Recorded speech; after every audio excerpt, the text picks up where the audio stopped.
November is National Adoption Awareness Month. It's an initiative looking to increase awareness of adoption issues and also bringing some attention to the need for adoptive families for children who are in foster care.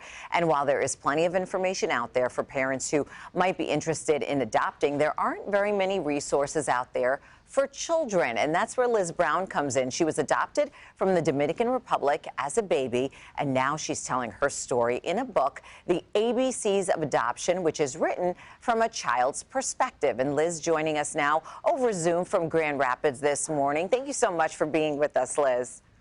Yes, thank you. Why did you feel it was important to write this book, especially when you talk about that it's from a child's perspective, which is really different from what we've seen so far? That's exactly why, because most of the literature that you see about adoption is for the adoptive parents. And as an adoptee growing up, I'm like, where's the books that talk about our experience? Obviously, every adoptee's experience is different. And because I knew that, and I knew that there was such a lack of children's books around adoption, I wanted to write one from my experience for children.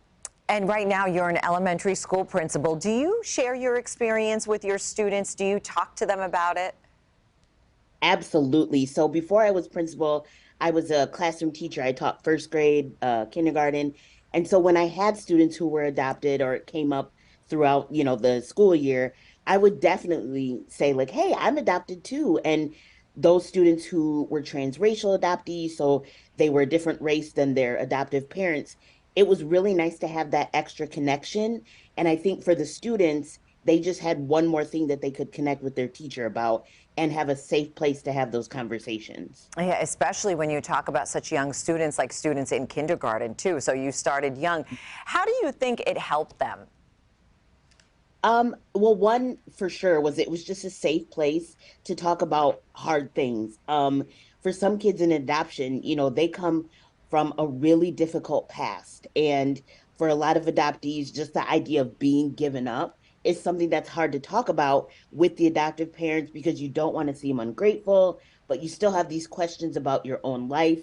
In my story, I talk about the fact that I was left on a street corner, so I have no idea about my biological family. And there's many adoptees who are in that same boat where they have nobody to ask the questions to, nobody to refer to about why they look the way they do, why are they short, why are they tall, any of that. So it was really important to me to be a safe place for other adoptees to have those conversations. And tell us a little bit about the book itself. It's written obviously from such an interesting perspective. Who are the characters in the book, and take us through it? So the characters in the book are me, they're friends that I had. I have pictures of my children. I have pictures of my parents with me as a baby. So there's multiple characters, but it all ties back to my experience. And it just the lens that it's from is me as a little girl as I grew up. So like Q is for questions because it's an ABC book, and W is for wondering, J is for journey. So each letter ties to my experience and fits in with the story of adoption. And what was the inspiration for this, Liz? Where did you get the idea and say, okay, one day I'm going to do this? What was the turning point? Well, one of the reasons why I did it was just because I was a school teacher and I'd see so many books, but a lot of the times the characters were Caucasian. And so when I had students of color and for myself and my own children, I thought, where are the books with, kids of color? And then, like I said before, where are the books that talk about adoption? So those two reasons were really why I was like, I need to write this book. I want this book so badly to be in bookstores and online, but I just can't find it. So I'm going to have to solve that problem and write the book myself.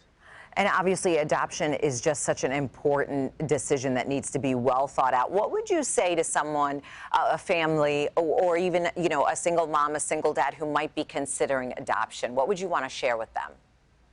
I think the most important thing, especially for transracial adoptees, and I'm going to speak into my own experience, for Caucasian parents who adopt a child of color, it's very important to remember that your lived experience as the white parent is going to be very different than the lived experience of your child of color.